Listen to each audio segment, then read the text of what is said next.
World premiere of Lex's Exodus. Thank you for 30,000 subscribers. Let's go.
Subscribers, y'all.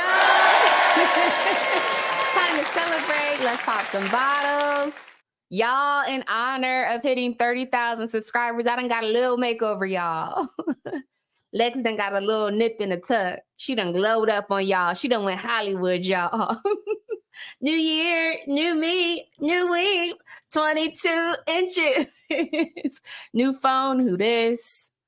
Now, for real, I did want to try something different because y'all know I'm very serious about the user experience on my channel. And that's why I put so much into production. You guys always comment about the level of effort that I put in editing and putting multimedia elements in the channel and different visuals and music. That's something that's extremely important to me. So y'all have a more pleasant experience, a more enjoyable viewer experience. Well, they say that faceless channels don't do as well as those who show themselves on YouTube. And that's because people like to connect to the people they're listening to. They like to feel familiar and feel like, you know, you're talking to a friend. So you like when people cam up. Obviously, that is not possible in the BWE divestment space with all this doxing child. But I tried to give y'all a little something. And when I started the channel way back when, I used an animated emoji to talk to y'all. Well, now AI done took over and technology has progressed so much in such a short time now. And we can generate very realistic images of figures and people and animate them. So I said, it's time for a makeover, child. And obviously, this isn't really me, y'all. This is not a photo of me. But I did want to make an AI figure that represents my aesthetics in real life. I'm fit and dark skinned, melanin popping, 4C popping, professional woman, fly as all get out. Shawty a little baddie. I just like this in real life as well. Y'all know I love me a monochromatic aesthetic. I've talked about this in the private group. So here is the new and improved Lex, y'all. Hey.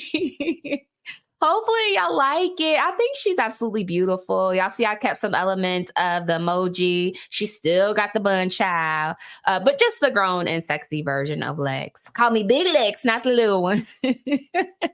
Anyway, moreover, thank you guys so much for 30,000 subscribers. From the bottom of my heart, I am eternally grateful for you guys. I also remixed the song a bit in honor of 30,000 wow, but just for this particular video.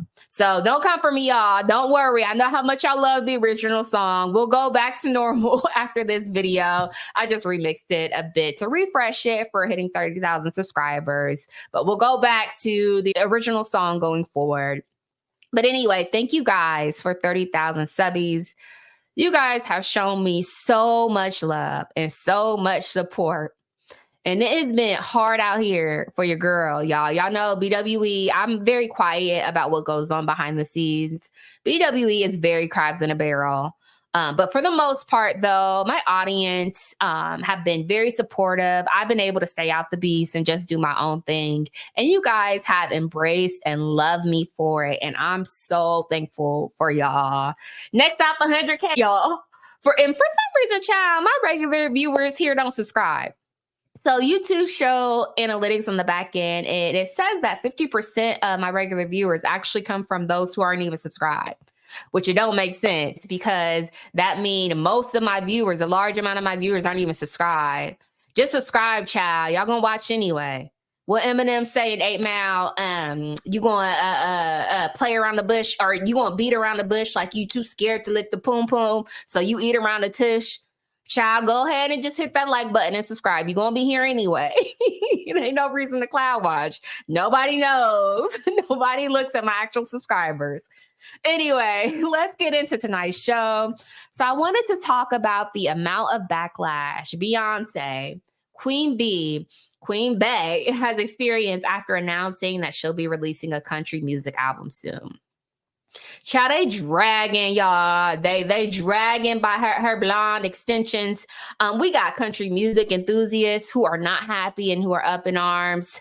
I remember vividly her performing at the CMAs before, and people were upset about this as well. There were also a few country music stations who have gone viral recently for publicly saying they were not going to play Beyonce's music. And I thought, wow, how peculiar. That's strange. That's suspicious in my Cardi B voice. But we know that Black women have historically embraced other groups of women who have crossed over into our spaces for years. And not only do we embrace them, for some reason we feel honored when women of no color enter our spaces and when they appropriate our culture, when they recreate our music, mimic our dance moves, emulate our aesthetics, our style, our swag. In fact, we enjoy white mediocrity so much. Let a Karen hit a little two-step. Don't let her have a little bit of rhythm, child. We so quick to extend invitations to the cookout. Remember Save the Last Dance? Like in hindsight, that damn movie was so cringy because that girl could not dance, but we was going up for that mess. Like Julia Stiles was, what that white boy said, she was a Jaggerwappy. What? A Jaggerwapper. You know what I'm talking about? Them Japanese boys who be dancing. But we went up for that mess, and that girl was stiff. She could not dance. But that's how we are. You know, let a white woman do a little two-step, a little bit of a bop, a diddy bop. We quick to extend invitations to the cookout.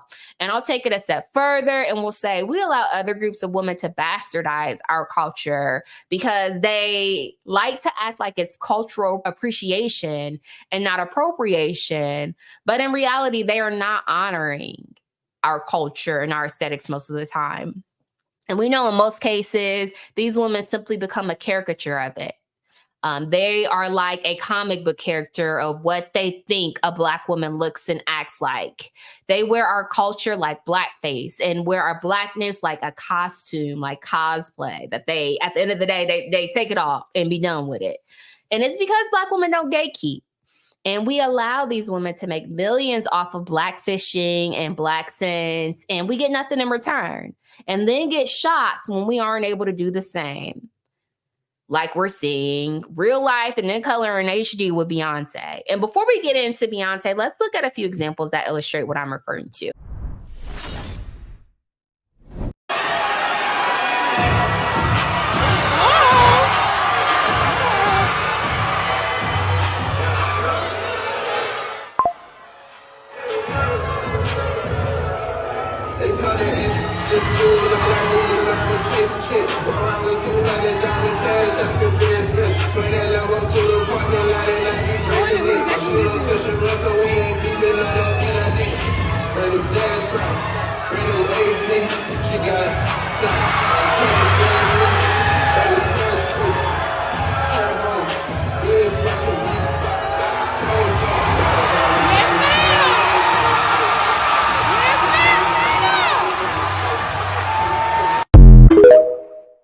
The caucasity of it all.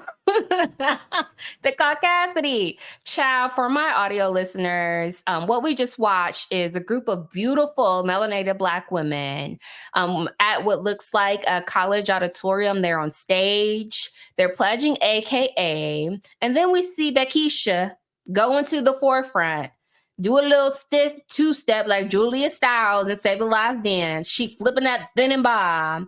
And the crowd goes crazy. She even gets a standing ovation for that little unseasoned dance routine. And again, it's because Black women love to applaud white mediocrity. And I've never been into Black Greek life at all. I never was interested. And part of that is because I went to a PWI. So it wasn't even a thought that came across my mind. But I remember having the thought process that, wow, it's very silly for Black-ass, blackity-black American women to go around calling themselves Greek anyway. That's odd to me. That's weird. That's suspicious. Don't come for me. That's just my honest opinion. Especially some of the hazing and the rituals I've heard former members talk about having to experience to get initiated. It all just seemed very creepy and cult-like. But what the heck is going on down at the Black Greek organizations? What's going on at the HBCUs? This what y'all on? This what the AKAs got going on down there at the historically Black colleges?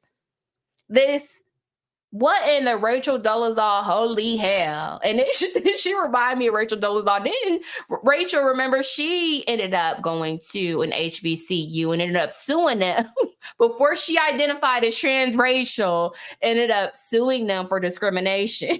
Then she turned into a Black woman child. But again, we see this white woman with AKAs on the line, beautiful Black woman. She's dancing amongst a group of gorgeous sisters, and the crowd is going crazy because Black women love to hype up outsiders more than they do their own. We love to hype up white mediocrity. And again, don't let the white girl have a little rhythm. Black women go crazy because we are too accepting. We embrace too much, too welcoming. We allow the appropriation of Black women's culture and allow white women to take freely of it. We do not gatekeep. And this is why you'll see a white woman able to infiltrate a historically Black college and join one of the most respected, the most renowned Black sororities of the Divine Nine, because we're too accepting. And I read that some of these Greek sororities are even allowing trans women to join. What the fuck y'all got going on? And that's why my private group don't play. If you ain't the child of two phenotypically Black parents and you don't have an XX chromosome, no, you can't sit with us. And that's it. But most Black women allow this foolishness, then go around and get frustrated when that treatment is not reciprocated. Like, let one of your Black asses go down to the deep South and try to join one of them white sororities and primarily white fraternities at Texas or Alabama. And when I was prepping for this show, I came across a story that happened years ago, and I remembered it. Remember one of them Alpha Phi white girls got caught saying a hard R over and over again at the University of Alabama? That's exactly how they feel about your Black ass. They ain't gonna be giving you no standing ovation like the AKAs did here because they gatekeep that ish. And I think that Black women need to take a page out of their books. In the name of all that is holy, would you look at Karen Smith's gym clothes? Of course, all the plastics are in the same gym class. Where are the plastics? They're teen royalty. If North Shore was Us Weekly, they would always be on the cover. We run, hey, hey, hey, what's happening? That one right there is Ayanna Van Zant. She's one of the dumbest people you'll ever meet. I sat next to her in law school last year and she told me I should date our bus driver. And that funny looking one over there, that's Tyler Perry. She expects women to cape and coddle broke men because she was one and we turned her into a billionaire. She also tells successful Black women to date who can pay the light bill because she secretly does the same thing. And evil takes a human form in Nicki Minaj. She's male-identified and male-worshipping, so hates other women who look like her. Is it the thanks that I get for putting you bitches on? She hates Black women so much, she even defends predators and married ones. She even victim blames and makes fun of DV survivors. I call her Bigfoot. The bitch fell off. I said, get up on your good foot. Lie on a dead mama. Lie on a dead mama. Lie on a dead mama. Are you tired of constantly being bullied by mules and mean girls? Are you sick of being told to lessen your standards and to ride or die? Are you exhausted from tolerating anything just to say you got a man? Then you're in the right place. Join the Lexus Exodus Patreon private community to meet like-minded divested women who prioritize self first. In my Patreon, you will participate in exclusive lives, get access to exclusive content, get access to a private community of other divested women, and much, much more. Join us by visiting patreon.com/LexusExodus. See you soon. So let's talk talk about this phenomena, about how for a while it was very trendy for white women to blackfish and mimic the aesthetic of Black women in order to become famous. Now they all collectively are transitioning from Black to white. And a creator called The Darkest Hue breaks this down so eloquently. Shout out to her. If you don't follow her on Instagram, I encourage you to. She posts these very thought-provoking short essays on issues pertaining to Black women. And her most recent post is called The Great Return to Whiteness, Ozempic and Fading Tan. So she goes on to say, have you noticed that celebrities are getting extremely thin? From hollowing cheekbones to thinning silhouettes, there seems to be a migration towards extreme thinness, particularly among those who have famously dabbled in Black American aesthetics. As celebs call for supermodel thinness, some are mysteriously shedding their tans, black scents, and yaki ponytails, staples that once made them subversive and edgy cultural icons. She goes on to talk about Kim Kardashian, and she says in 2022, Kim proudly announced that she shed 16 pounds in 3 weeks to fit into Marilyn Monroe's famous dress for the Met Gala. Kim has spoken openly about doing everything she could to fit into the iconic dress. Kim's apparent desperation to emulate an all-American white beauty symbol marked a transition. Later that year, she posted a full body scan and bragged about having the body fat composition of an athlete. Long gone are the days of Kim breaking the internet with a balanced wine glass on her famous derriere. The focus has shifted from her bottom to her shrinking stature. Ariana Grande, Kylie Jenner, and Miley Cyrus. While Ariana Grande has always been thin, fans have noticed that she is even slimmer these days. She's also blonde and has ditched her infamous black scent and deep tan. Similarly, Kylie Jenner is looking much thinner and occasionally gives prairie girl realness amidst her first public romance with a white man, Timothée Chalamet, since Cody Simpson in 2011. Miley Cyrus is also looking much thinner these days as she returns to her country/rock roots. Are white girls, quote unquote, in again? While being white and thin has always had its place in the beauty hierarchy, being an ordinary white girl seems to be cool again.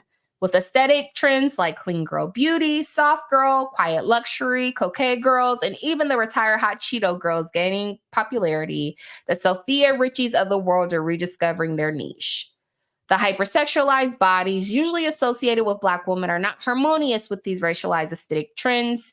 Could this be why critics speculate that the BBL epidemic is over? The white girls are growing up and swapping their Jordans for cowboy boots. But this begs the question, are popular Black American aesthetics just mere playthings to be toyed with during youth?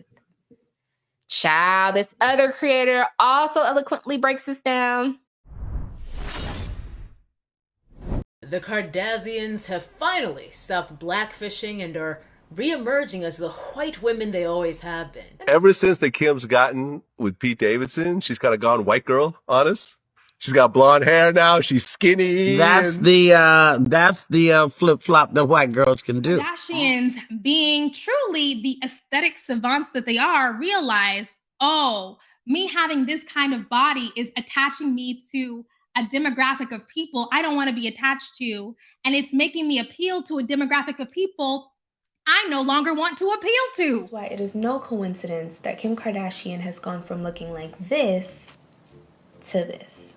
Just as this image represents more than a simple flaunting of her figure, and this image has always been more than her showing off simple sun-kissed skin, this picture, with her choice of decade aesthetic, represents more than a simple ad campaign.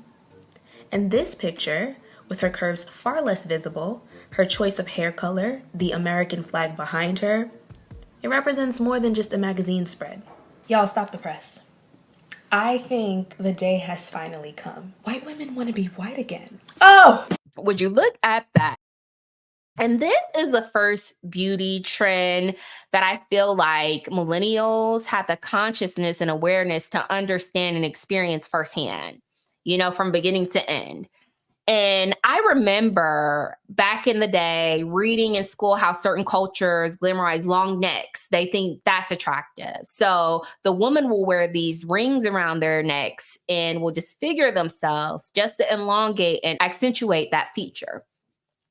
I remember reading about other cultures thinking small feet are attractive. So here we have the women shoving their size 10 feet into a size 5 shoe just to make them smaller.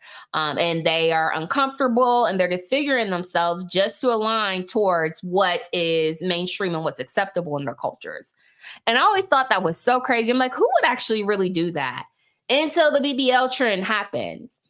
And the BBL trend, I think, was the first time for a lot of us to see something that was a physical attribute go from being very unpopular, only popular and acceptable in urban audiences, appreciated in urban audiences, because no one wanted a big butt back in the day. The running joke was, if your girlfriend asks you, "Hey, do my butt look big in this dress?" you better say no, or there was hell to pay. Then all of a sudden, big butts were a thing. You know, we saw your J-Lo, Kim Kardashian become prominent, Kylie Jenner and Khloe. They all had diaper booties.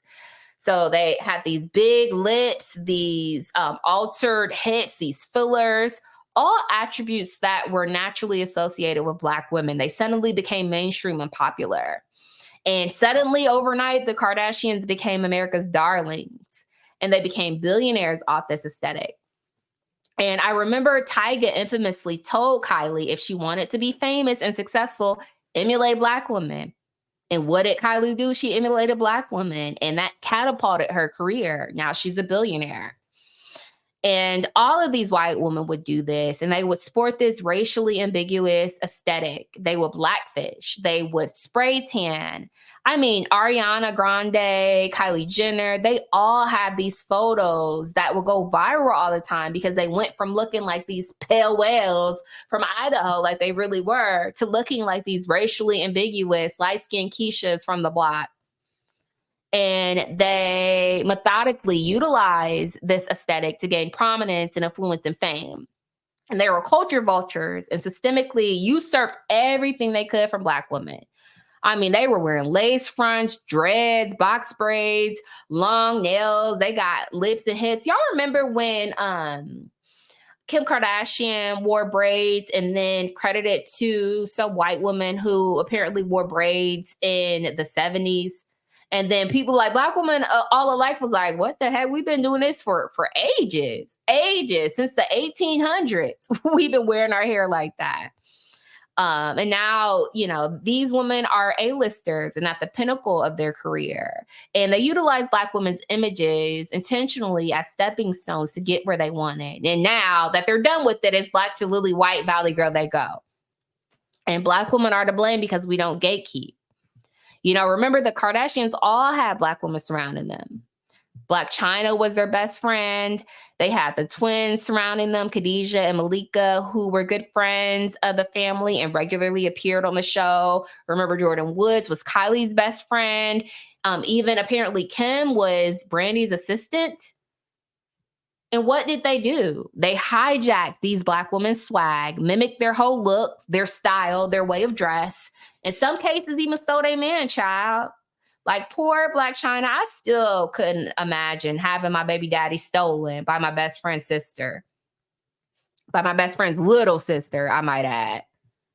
So these white women were blood-sucking vampires. They are culture vultures. They swagger-jacked and took what they wanted and usurped everything from these Black women. Fucked up their reputations in the process, some of them, then moved on.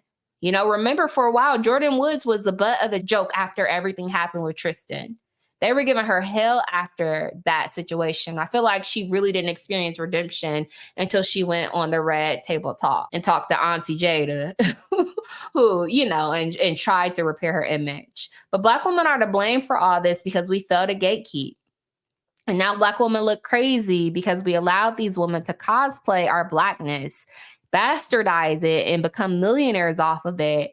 Now they removing this so-called Blackness like costumes and going back to their multi-million-dollar mansions, sitting pretty with their billion-dollar bank accounts. Meanwhile, Beyonce can't even wear cowboy boots and a cowboy hat without catching hell.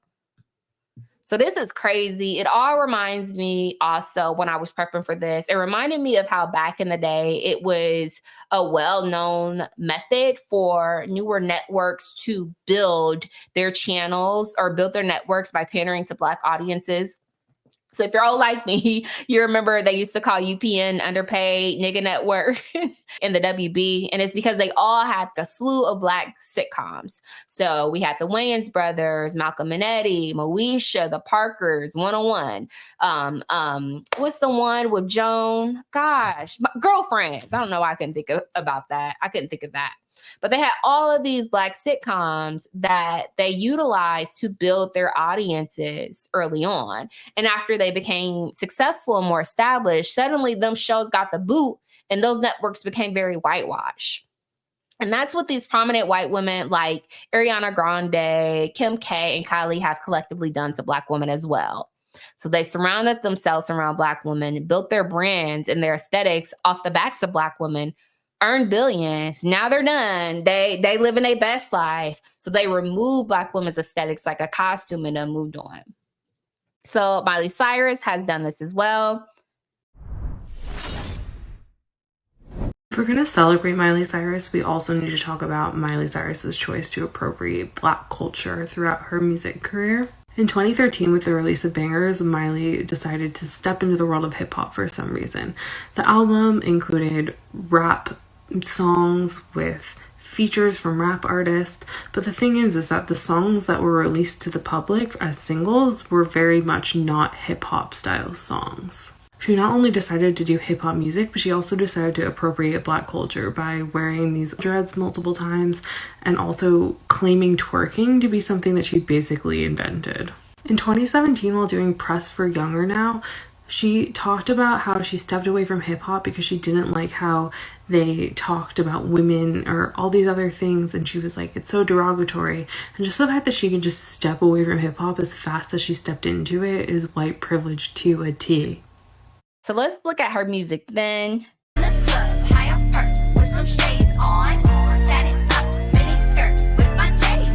And then look at her music now. And remembered I can buy myself flowers. Now, bitch, how you go from tatted up mini skirt with my J's on to this child? I can buy my own flowers. This is wild, child. There's a whole hashtag on TikTok called Back When Miley Cyrus Was Black. And I honestly forgot all about this phase. But then when we were talking about this in the private group, and we were talking about how I remember now, way back then during the VMAs, she started this stiff gyrating on TV. And then all of a sudden, this scrawny, skinny ass lily white girl supposedly invented twerking and it made twerking a thing. And I remember Black women being like, what? We've been doing that for years. You know, this was something that Black women had been denigrated for doing for decades, for being over-sexual, quote unquote, over-sexual for dancing in that manner. She does it now. Now twerking is on every single headline. Everybody wants twerk. Everybody want to know about this new dancing called twerking. And see what I mean? Just commodifying Black woman culture. Hair, she was wearing dreads, style of dress, the Jordans, even the NBA inspired gear. We wore jersey dresses way back in the early 2000s, way back before NFL and NBA fashion was a thing. We was doing it. We was cutting up jerseys and stuff and tying them up and freaking them and making them dresses and turning them into skirts and tops. We've been doing that. And Miley Cyrus emulated this, then discarded it when it was no longer useful for her. And I like Miley Cyrus, so no judgment here. You know, I'm partially to blame, child. So this is me holding myself accountable. I love Party in the USA. I love that Jay song, child. And I even be vibing out to that, but I can buy my own flowers. That song is about. And I had no idea that was Miley Cyrus until she won a Grammy for it recently. So I'm holding myself accountable as well because this is some bullshit. Like the first young lady said, she utilized Black women's aesthetic.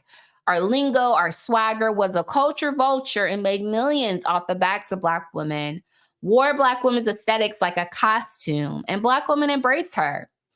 Then when she decided she didn't want to be affiliated any longer, she moved on and now she a white woman again. And here's my thing. Black women don't have the luxury to do that. And because of that, Black women need to gatekeep more because unfortunately it don't work the same way. This is not reciprocated. We don't have the capability to transition in and out of white culture. And that's being illustrated now that Beyonce is trying to dabble in different music genres. You know, we're having that rude awakening now that Beyonce is experiencing that backlash for trying to transition into country music. So Ariana Grande is guilty of this as well. If I was going to give out an award for like longest running commitment to the multi-ethnic cosplay bit, she would get it. She'd win, hands down. And it's not just the like black scent she's used for years or like the very, very deep skin tanning. But like she also, like the foundation of her career, her as a music artist is like an intentional mispronunciation of her last name so that she gets confused with or sounds like she's Latina when she's not. She's Italian, she's white. It's Grandy, and she still plays with that, which is insane. The funny thing though is that every time she slowly advances her return to her base code, which this is not it yet, she's still a lot lighter than that, people like get confused and concerned. Remember, like at her worst, we started here where she's darker than me. When she took the like brown and orange out of her tan and like upgraded to like an olive tone, but like still kept the dark hair and also had like allegedly heavily surgically enhanced eyes that were much more slanted and like higher eyebrows. People were like, is she in some sort of Asian phase now? K-pop idol era. When she added like that light skin to light hair, people were like, is she sick? Is she okay? Like concerned for her medical health, because seeing all those like surgically added and enhanced like multi-ethnic features on someone with pale skin and blonde hair was like very jarring to people. And it's not just aging. These photos are 3 or 4 years apart. She's not in high school where she's like hitting puberty and growing 6 inches like a man in like 4 years. Normal aging, this is not what happens when you normally age. This is not how you age without surgical intervention. Let's also look at some before and after photos of Ariana.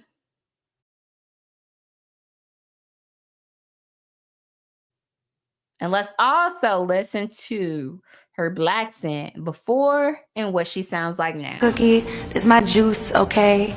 Thank you, next. That's what this baby picture says.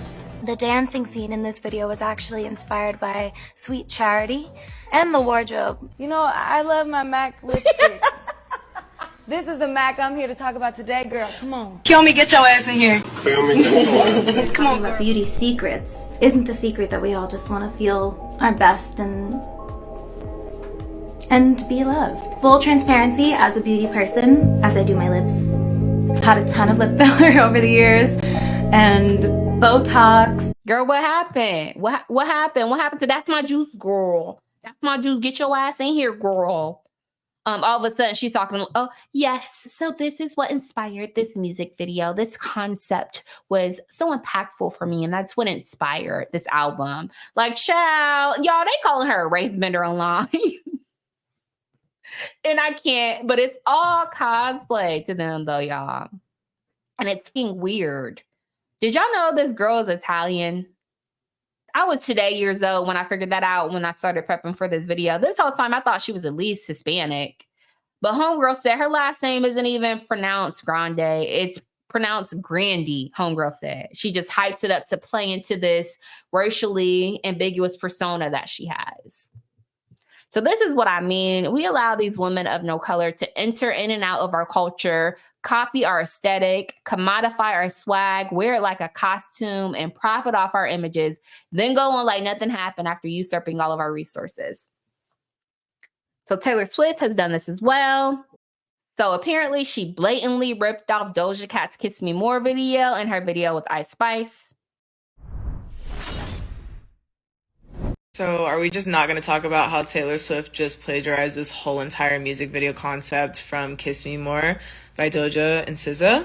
And I'm not even talking about like a resemblance. Like this is uncanny, like frame by frame, all the way down to the freaking canoe, bro. What the actual crap? Swifties, please, I know y'all vehemently defend your girl, but what is this? This is like the unseasoned Walmart Great Value version of an iconic video that 400 million people saw that was extremely popular. So I don't know why, like, did she think that we just wouldn't notice? Like, why is no one talking about how she literally, like, frame by frame bit their entire concept? And I even tried giving Baby Girl the benefit of the doubt. I was like, maybe it was directed by the same director. Except, oh, wait, Taylor Swift directed this video. So she literally stole the video and gave us this unseasoned version of a video that was already extremely iconic and beautifully made by 2 Black women and an Asian director. Y'all better not come after Ice Spice for being a part of this. Baby girl's just trying to get her bag. Remember, we were talking about how Black women traditionally always wore NBA fashion and NFL-inspired fashion. Now Taylor Swift is being credited for popularizing this style of dress. Why are some Black women upset about Christian Juszczyk licensing deal with the NFL? Christian Juszczyk is a Bay Area-based fashion entrepreneur and the wife of San Francisco's 49er fullback Kyle Juszczyk. She went viral after Taylor Swift rocked an iconic custom Kansas City Chiefs jacket in support of her boyfriend. With some promo help from her husband, Christian has now secured a license agreement with the NFL to use the official NFL logo on her future designs for men and women's apparel. Yet online, not everyone is celebrating. Some Black women and fashion experts took it to X to point out that Black women are the originators of this fashion trend and were the first to make sports jerseys into everyday fashion. She's also have been criticized for using Black women as props in her Shake It Off video and blatantly ripping off 3LW's lyrics in the song. Keep cruising, can't stop, won't stop, they gon' play. And haters, they gonna hate. The players gonna play, and the haters gonna hate. No, you lying. There's no way that you don't know about 3LW. Everyone who is in my age range knows about the Cheetah Girl, therefore knows about 3LW. I think this is bullshit. Like, there's been a plethora of comparisons. Apparently, she's also made this song with Future. Shout out to the loyal patron, the subbie, who shared that. I had no idea. I got some big enemies. And we also can't forget this cringy moment of her rapping with T-Pain. 8'4", blonde hair to the floor. You shorties never thought I dreamed about rapping hardcore. No, I ain't got a gun. No, I never really been in a club. Still live with my parents, but... So again, this issue's weird. How we allow white women to infiltrate Black women's culture, copy it like cosplay, make billions, then go on back to being lily white Karens is beyond me. And again, it would be okay if this was mutual. However, Black women are not afforded that same luxury. Other women gatekeep the hell out of their customs, their culture, and their tradition. But Black women want to invite every white woman who can do a little bit of a two-step to the cookout. You know, we just talked about Ariana. Y'all know how crazy it would be if Beyonce or another prominent Black celebrity like Rihanna tried to infiltrate Italian culture. They get mad when you make spaghetti wrong. They will cuss you the hell out. If you make some Alfredo or some pasta the wrong way, they will tell you this is not Italian culture. Stay away from our stuff. Child, and here they are giving Beyonce hell for releasing a country music album. Did y'all know that Taylor from damn Pennsylvania, and she's allowed to call herself a damn country artist freely? Meanwhile, Bey, a whole damn corn-fed country, full-blooded Texan, but she can't release some music honoring her upbringing and the music she was surrounded by that she heard throughout her upbringing. Child, speaking of Beyonce, let's finally get to Beyonce Queen Bey. So, Mother is experiencing backlash after announcing plans to release a country album. Anyone else here think that Beyonce's new country song absolutely sucks, or is it just me? I don't allow Beyonce to keep getting away with this. Yesterday, today, I don't know, but Beyonce dropped 2 country music songs. The first one's called Texas Hold'em.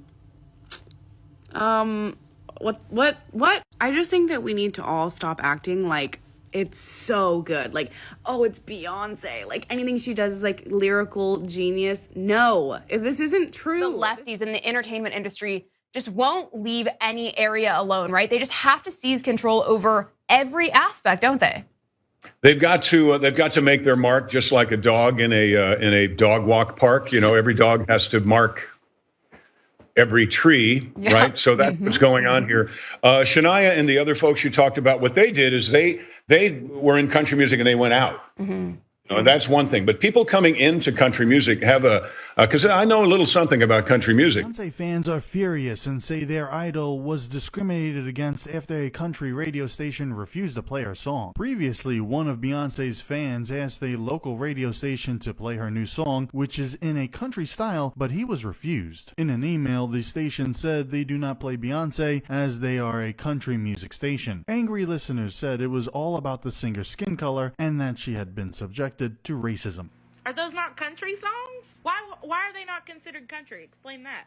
I think y'all just don't want to play Beyonce's music because she's a black woman. Yeah, I think they should play it on country radio. The station later played Beyonce's song, saying they simply didn't know she had a country song now. This is not the first time Beyonce has been denied recognition for her country songs. In 2016, her Daddy Lessons was at the center of a scandal when she was denied a Grammy nomination by the Country Music Committee. It seems not everyone is ready to let go of Beyonce's image as an R&B artist, with some cautiously saying her new songs have strong country influence, also enraging fans. And I just want to say, this is nothing new. Beyonce also experienced this backlash back in 2016 after performing Daddy Lessons at the CMA Awards with the Dixie Chicks. And although this performance resulted in the network's highest rated award show ever, the network took down the performance after receiving an influx of racist responses. What happened when you went to the Country Music Awards? I'm talking about back in 2016, and you performed with Beyonce. I don't know whether it was because of your country fans who felt you had betrayed them or she wasn't country. I remember it was just a big fucking brouhaha that you showed up with Beyonce.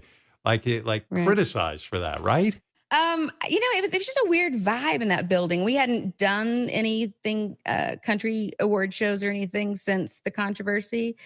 Let me just say, the week we worked with Beyonce is the single greatest working week of my professional life. It was awesome. It's Absolutely. the highest rated 15 minutes in CMA history. And then they start getting, racist assholes bombarding their website with comments and emails and whatever.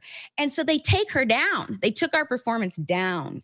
Child, so where do we start here? So first of all, I hate when y'all make me defend people I ain't even fans of. Because let's be clear, I am not a Beyonce fan. I am not a part of the Beehive. Don't come for me. I'm not a stan. However, I can objectively recognize greatness. And this woman's talent is unprecedented. She is literally the perfect package when it comes to a musician and an artist. Her stage presence is there. Her dance capabilities are out of this world, and her voice. She's a freaking powerhouse. And I would take it a step further and would say she is on her way to becoming, if not already, considered the MJ of our generation. Hands down. Argue with your mama, not me. When you look at her global reach, how people obsess over her, how she's an icon and globally sets trends. I think they even added Beyonce's name to the dictionary. Like, she the only person I can type in my text messages and not have autocorrect F it up, even though her name is not a common name. She's your favorite celebrity's favorite celebrity. When I was watching the Grammys, there was celebrities lined up to take photos with her. So she's your fave. She truly is a global icon. And the vocals is there. The mic is always on. And the level of professionalism and perfectionism in her art is something unheard of, especially in this day and age where we love to popularize microwave music and flash in the pan TikTok artists who don't have any real talent. They don't have artist development. They just get on by making a fool of themselves and making a 30-second clip go viral. Beyonce is truly the last of a dying breed. We know that she comes from the school of Matthew Knowles, where you get in full productions, baby. Because when you see a Beyonce music video, that is just like a movie. She got the choreography on point. The costume is something from the Met Gala. The level of detail, the multimedia elements there. When she's on stage, the pyro and explosions is there. The wigs is giving scalp. The mic is on, baby. So you get in a blockbuster movie production when you get Beyonce on screen or on stage. So I think it's absolutely ridiculous for her to be experiencing this level of backlash and scrutiny, all because she decided she wants to release music from another genre.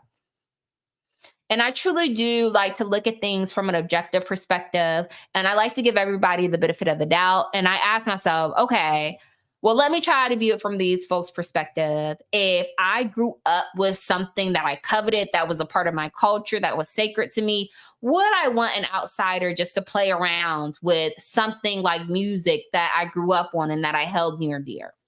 But here's the thing. We know everything that Beyonce does. She does it with a level of professionalism that is unprecedented. She don't just throw things together. She don't do things for a money grab. She don't do anything sloppy or, just slap things together. If she's stamping her name on it, you know there's going to be a certain level of expectations and professionalism and perfectionism that goes into it. It just always is. And then I said, furthermore, mainstream Black women artists don't even really mess with country too much. I mean, who else does other than K. Michelle?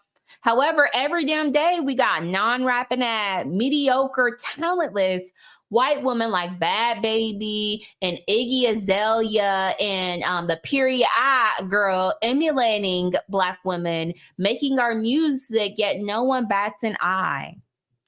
As a matter of fact, these bitches end up making more money than Black women do, and it's our shit. Like, still to this day, it boggles my mind that brown girls who are talented and who are immensely deserving, like Flo Milli and Rico Nasty and Amaretta and Lola Brooke, who really are amazingly talented artists, they're still fairly unknown. Meanwhile, y'all done made the Catch Me Outside girl a household name. You know, we allow outsiders to consume our content and culture and bastardize our images, making millions. They take what they want, then throw it away when they no longer find it beneficial. And I think that there's a lot at play here. I think the issue is multifaceted, but I think the root of this is that it's a self-esteem issue. And I think that Black women have been downtrodden and denigrated so regularly and for so long about how we look and act, that we tend to be desperate for validation and we seek that anywhere. And so we allow anyone to infiltrate and appropriate and emulate our greatness just because we feel honored. We feel honored that people are interested in doing so. And I think it's okay to be accepting and welcoming. However, at what point do you safeguard and protect what is yours? And like I said, let a Black woman celebrity make an Italian cookbook or a cooking show and make some spaghetti. Them Italians gonna cuss you the F out. Let Beyonce wear a kimono. Japanese woman gonna read her down. Let her wear a bindi, which is the red small dot that Indian women wear on their foreheads as part of their culture. She gonna get cussed the F out. Let Bay do a damn line dance with some cowboy boots and a country twin. They gonna say, hey, get the F on, you porch monkey. You hood booger, you jigaboo. I mean, seriously, y'all think I'm exaggerating. I'm not being hyperbolic. They in the comments calling her concrete cowboys and everything, child. They gonna gatekeep and safeguard their ish. We just saw the one dude compare her to a dog. You know, they're going to gatekeep and safeguard their ish. And I think since this is the treatment Black women are being subjected to, we ought to start doing the same. So those are my thoughts. What are y'all's thoughts about Beyonce deciding to release a country music album? Have you heard the singles? Are they authentically country, or do you think it's just pop with a banjo? What do you think about the backlash that Beyonce is experiencing? And what do you think Black women can do to better gatekeep our own culture and our tradition? I'm very curious to hear y'all's thoughts. Please sound off down below. Until next time, see you guys. Bye. Even if you think I should, bitch, bigger, I don't give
Fellas, if y'all come across a red iPhone, can you please bring it to the sound stage?